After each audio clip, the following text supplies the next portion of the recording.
இன்றே டவுன்லோட் செய்து உங்கள் ஃபேவரட் ஷோக்களை என்ஜாய் பண்ணுங்க. தனா என் பொண்ணுங்கிறதுக்காக நான் இந்த பஞ்சாயத்தை கூட்டல. தனா இந்த ஊர் பொண்ணு. நேத்து தனாவுக்கு நடந்த சம்பவம் நாளைக்கு எந்த பொண்ணுக்கும் நடக்க வாய்ப்பு இருக்கு. நடந்த தப்புக்கு தண்டனை கொடுத்தாதான் நாளைக்கு இதே மாதிரி தப்பு திரும்பவும் நடக்காது. இந்த ஊர் பொண்ணுக்கு ஒரு அநியாயம் நடந்திருக்கு.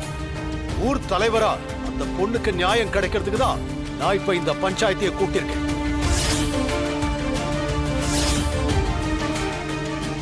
பெரிய நியாயம். தப்பு பண்ண பையன் வெளியூர் ஆளு. அவன் எங்க இருக்கான் தேடி எதுவும் கண்டுபிடிச்சிங்களா? அவனை கூட்டிட்டு வராம பஞ்சாயத்தை கூப்பிட்டு யாரை விசாரிக்க போறீங்க? குற்றவாளி இல்லாம எப்படி தண்டனை கொடுக்க முடியும்? அதாங்க நானும் கேக்குறேன். அவனை விசாரிக்காம எப்படி தண்டனை கொடுப்பீங்க? அவன் வெளியூர் ஆளுன்னு சொன்னீங்க. அவனை எங்கன்னு தேடி கண்டுபிடிப்பீங்க? சீனு மாமா. சீனு வாடா.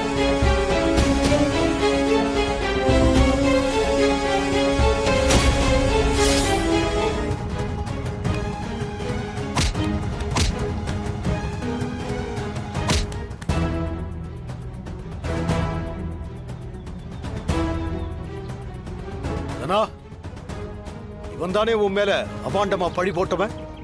ஆமா, அவனேதான். நீங்களா பார்த்து சொல்லுங்க. இவன் தானே அது?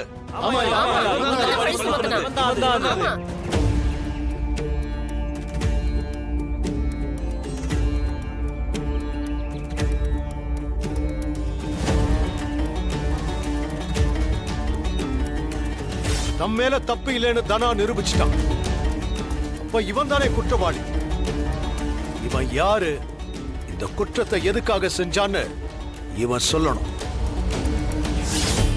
அதுக்கப்புறம் இவன் பண்ண தப்புக்கு நம்ம தண்டனை கொடுத்தே ஆகணும்.